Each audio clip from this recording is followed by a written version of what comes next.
Il est 8h16, la matinale d'Europe 1 avec Mathieu Béliard. Votre invitée Sonia Mabrouk, c'est Valérie Trierweiler, journaliste, et sur Europe 1, c'est sa première interview autour de la sortie de son tout nouveau livre intitulé « On se donne des nouvelles » qui paraît aujourd'hui aux éditions Les Arènes. Bonjour Valérie Trierweiler. Bonjour Sonia Mabrouk. Les titres des livres ont beaucoup d'importance. Ils sont porteurs de messages. C'était le cas avec votre récit autobiographique intitulé « Merci pour ce moment ». Et maintenant, ce nouveau livre « On se donne des nouvelles ».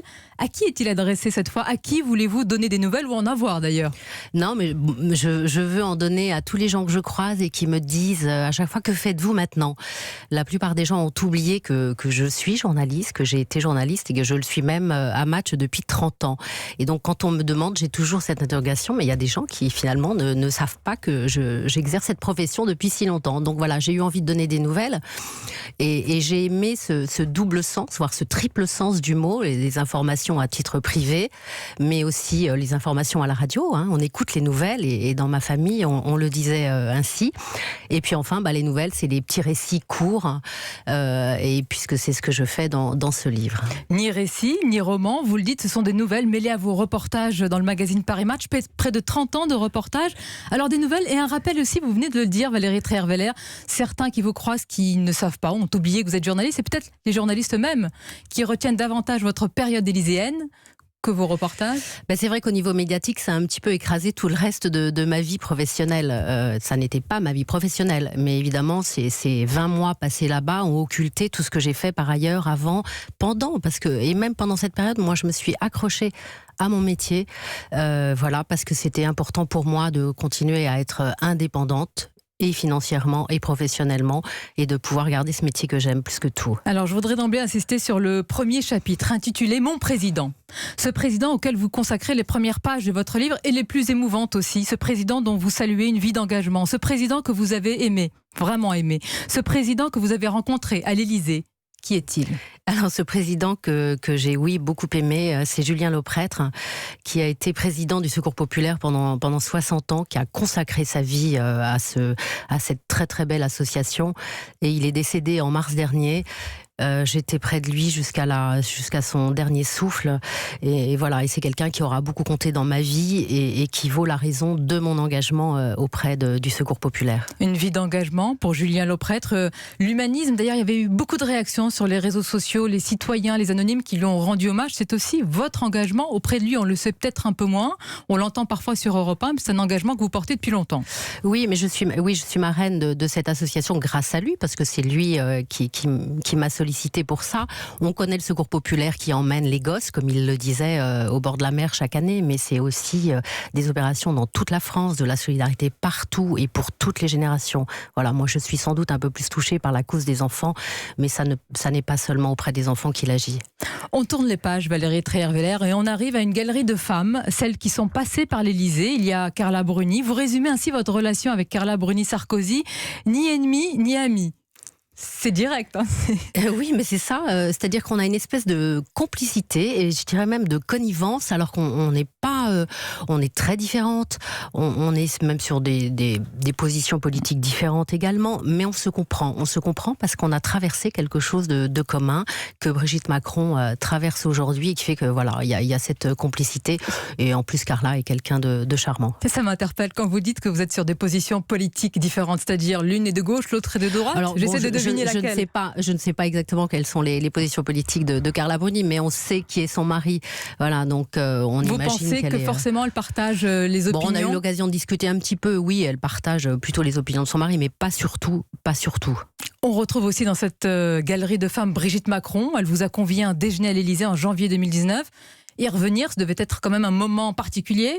Alors encore, on reconnaît le personnel. Oui, mais justement, j'étais revenue pour mon président, donc pour Julien Lauprêtre, qui avait été décoré par Emmanuel Macron, et j'avais eu l'occasion de revenir, et c'est vrai, de recroiser une partie du personnel que j'avais connu à cette époque et que j'avais apprécié. Voilà, et avec qui j'avais passé quelques bons moments. Valérie Trierweiler, pour nous journalistes, les citoyens, les auditeurs qui nous écoutent, on a gardé en tête cette image forcément de la passation des pouvoirs. On s'est étonné, et pour certains jeudi se sont indignés que François Hollande, président élu, n'ait pas raccompagné le président sortant Nicolas Sarkozy.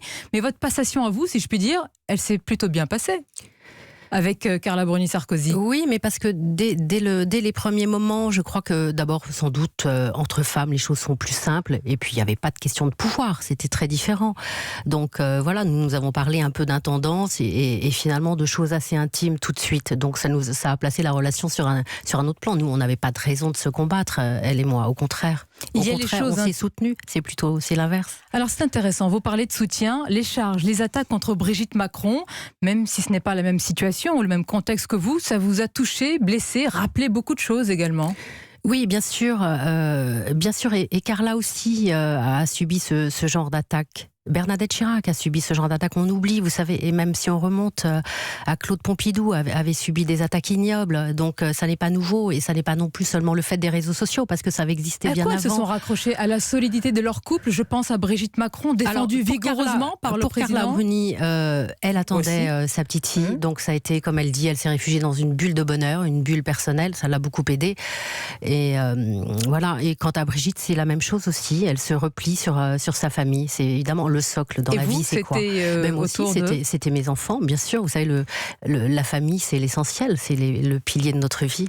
Vous manifestez une réelle empathie quand on vous lit vis-à-vis de toutes ces femmes qui sont ou ont été à l'Élysée ou ont approché le pouvoir. Je pense à Anne Pinjot, grand amour, immense amour de François Mitterrand, dont vous défendez le choix d'avoir publié les fameuses et magnifiques lettres d'amour. Certains avaient reproché, Valérie Trierweiler à l'époque, à Anne Pinjot de dévoiler ainsi cette part intime de François Mitterrand. Alors d'abord, les lettres ont été publiées avec l'accord des enfants, donc c'est pas une décision qu'elle a prise seule, parce que les lettres, vous savez, les lettres envoyées appartiennent à celui qui les a envoyées, à celui qui les a écrites.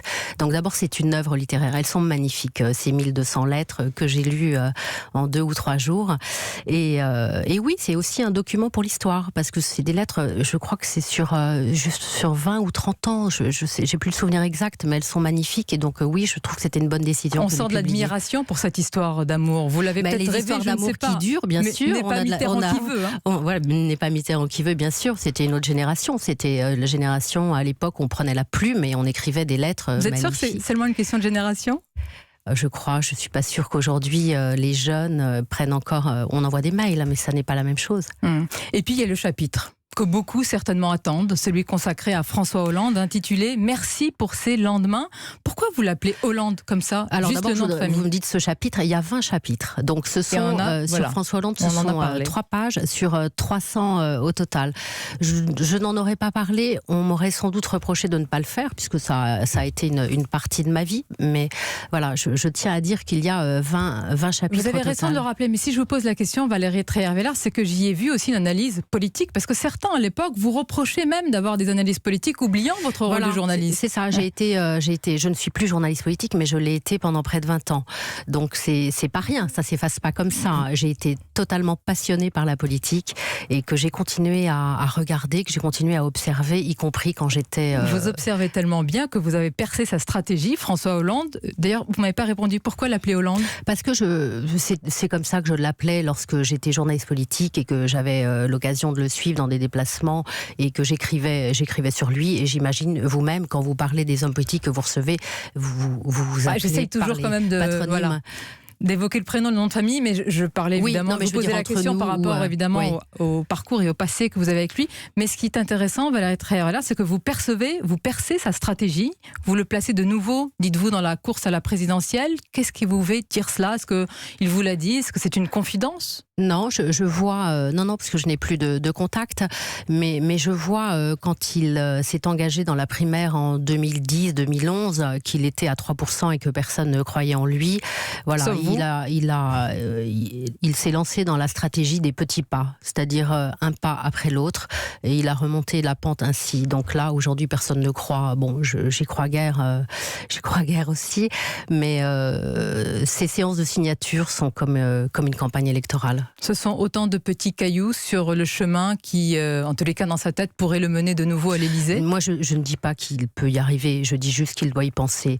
Mais comme Nicolas Sarkozy a continué à y penser, comme Lionel Jospin a continué à y penser alors qu'il s'était retiré de la vie politique, ces hommes-là ont fait de la politique toute leur vie et ils n'aiment que ça et ils ne vivent qu'à travers ça. Vous avez raison, sauf que vous lui ajoutez, si je puis dire, un moteur en plus, François Hollande. Je ne sais pas s'il faut dire vengeance, mais vous dites qu'il veut, en tous les cas, peut-être saisir sa chance par rapport à celui qui lui a succédé et qu'il honnie. Ce sont vos mots. Oui, il honnie donc Emmanuel Macron. Il s'est fait rafler sa propre candidature. Donc, bien sûr, c'est plus qu'un échec. Hein. C'est une humiliation. Même s'il a été trahi par Emmanuel Macron. La trahison en politique, c'est monnaie courante. Donc, il aurait dû s'y attendre. Il aurait peut-être dû être un peu plus clairvoyant.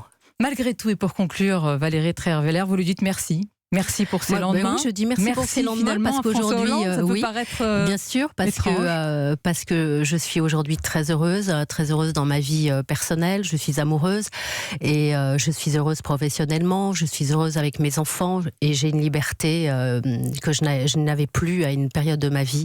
Donc finalement, je le remercie de m'avoir rendu cette liberté. Merci donc François Hollande, et on ne vous résume pas simplement à travers lui, puisqu'il y a je ne sais pas combien de pages, 20 chapitres et 300 pages, oui. À lire. Donc aujourd'hui, en librairie disponible, on se donne des nouvelles. Merci Valérie Trierweiler et merci d'avoir accordé cette première interview à Europe 1. Merci beaucoup.